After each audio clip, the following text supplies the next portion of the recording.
kakapsat. Continuation po sa pag-harvest ng garlic. Ito po, hali po kayo at tayo mag-harvest. Daisy? Daisy, can you help me? Help me? Help Auntie Sally. Here. Yay, here. Ito, bunot tayo ng garlic. May twins. Yan ang gaganda nila lalaki. Yan. Garlic po. Ayan po ang lalaki po nila Yan. Hello po. Ang dali na pong anuhin kasi nahungkayan na siya Ayan po mga kakabsat. Ayan Yan. Ang lalaki po. Ayan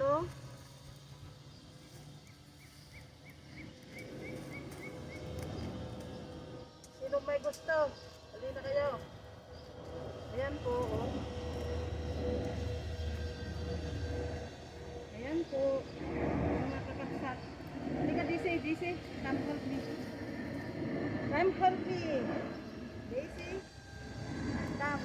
Here, help me. Okay. Help me, Daisy. Yan po. Ayos. Tataniman ko po ng kangkong. At saka kamuti po. Ito po yung napitas ko dito sa kabila So, okay. Bye for now. Ayan ang lulusog nila. Ayan.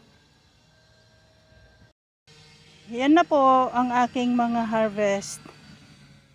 Yan. 44 po dito.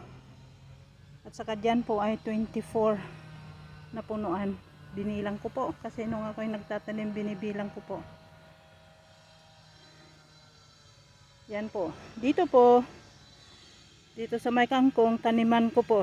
Duktong ko rin yung kangkong na seedlings ko. Meron akong seedlings. Yan po. Yun po yung arugula.